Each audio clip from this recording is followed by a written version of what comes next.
আসসালামু আলাইকুম। আজকে আমরা আলোচনা করব হচ্ছে ডুয়েল ডিটারমিনার নিয়ে।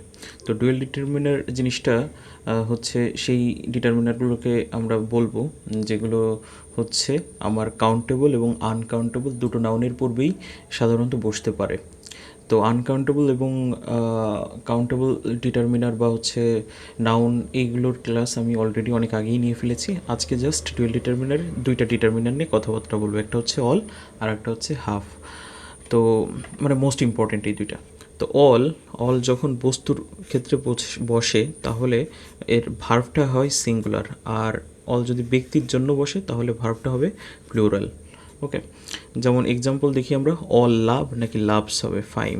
তো এই অল অ্যাকচুয়ালি ব্যক্তির জন্য বসছে, তাই না? এটা প্রোনাউন হিসেবে বসছে এবং এটা ফাইমের ক্ষেত্রে বোঝাচ্ছে যে ফাইমকে সবাই ভালোবাসে। তাহলে এটা লাভ হবে নাকি লাভস হবে, কোন ভার্বটা হবে? তো দেখুন, এটা হচ্ছে ব্যক্তির জন্য বসছে, এই অলটা ব্যক্তির জন্য বসছে। তো ব্যক্তির জন্য বসলে কি হবে? ভার্ব প্লুরাল হয়। তো ভার্ব প্লুরাল হওয়া মানে কি? ভার্ব প্লুরাল হওয়া মানে হচ্ছে শুধু লাভ হবে। আমরা জানি যে কোনো একটা ভার্ব জন্মগতভাবেই সেটা প্লুরাল থাকে। আমরা আমাদের কাজের সুবিধার্থে এস বা ইয়েস যুক্ত করে সিঙ্গুলার বানাই। তো এখানে সঠিক অ্যান্সার হবে হচ্ছে লাভ।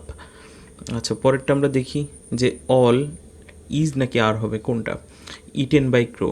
তার মানে এই অল দিয়ে আসলে খাবার বোঝাচ্ছে, তাই না? কোনো খাবার। তো খাবার তো আসলে কি ব্যক্তি নাকি বস্তু? অবভিয়াসলি বস্তুকে আইডেন্টিফাই করে এই অল দিয়ে। তো যেহেতু এটা একটা বস্তুকে আইডেন্টিফাই করছে, তো খুব সহজে আমরা বলতে পারি আর তো হবেই না, হবে হচ্ছে ইজ। তাহলে অল ইজ ইটেন বাই ক্রো। তারপর হচ্ছে নোট টু। নোট টুতে হাফ, এটা মোস্ট ইম্পর্ট্যান্ট একটা ডুয়েল ডিটারমিনার হিসেবে কাজ করে এবং মানে খুবই কনফিউশন ক্রিয়েট করে পরীক্ষার হলগুলোতে। তো আমাদের এখানে দুইটা স্ট্রাকচার একটু ফলো করবে, অন অ্যান্ড এ হাফ, এরপর হচ্ছে নাউন প্লুরাল এবং ভার্বটা হবে সিঙ্গুলার। দেখুন, খুব খেয়াল করে দেখুন, অন অ্যান্ড এ হাফ, এরপরে নাউনটা হবে যেটা, সেটা হচ্ছে প্লুরাল নাউন বসবে এবং ভার্বটা হবে সিঙ্গুলার। আর সেকেন্ড স্ট্রাকচারটা হচ্ছে টু অ্যান্ড এ হাফ, এরপরে নাউন প্লুরাল হয় আর ভার্বও প্লুরাল হয়। ওকে, আমরা এক্সাম্পলের মাধ্যমে জিনিসটা আরও ক্লিয়ার করি।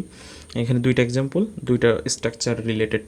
তো প্রথম এক্সাম্পলটা, one and a half miles নাকি মাইলস হবে, ইজ অথবা আর এ লং ডিস্টেন্স, কোনটা অ্যাকচুয়ালি হবে অ্যান্সার? তো আমরা কি জানি, অন অ্যান্ড হাফ যদি কোথাও থাকে এরপরে যে নাউনটা বসবে এই নাউনটা হবে প্লুরাল। সো মাইল কখনো হবে না, হবে হচ্ছে মাইলস। আর এই প্লুরাল নাউনের জন্য বসবে হচ্ছে পরবর্তীতে ভার্বটা সিঙ্গুলার হবে। সো অ্যান্সার হবে হচ্ছে ইজ। তো পুরো সেন্টেন্সটা হবে, one and half a miles is a long distance. আচ্ছা, সেকেন্ড যে এক্সাম্পলটা এখানে লেখা হচ্ছে two and a half hours or hour is অথবা আর, কোনটা হবে? তো আমরা কি জানি, টু অ্যান্ড এ হাফ যদি বসে কোথাও তাহলে তারপরে নাউনটা হয় প্লুরাল, তার মানে আওয়ার্স হবে হচ্ছে এখানে নাউনটা, আর ইজ অথবা আর এখানে ভার্বটা হবে প্লুরাল, তার মানে আর। ওকে, তো আশা করি আমরা ডুয়েল ডিটারমিনারের মোস্ট ইম্পর্টেন্ট যে দুইটা ডিটারমিনার নিয়ে কথা বলতে চাচ্ছিলাম এটা ক্লিয়ার করতে পারছি। যদি কোনো সমস্যা থাকে আমাদেরকে মেসেজ বা হচ্ছে কমেন্টের মাধ্যমে জানাবেন। সবাইকে ধন্যবাদ।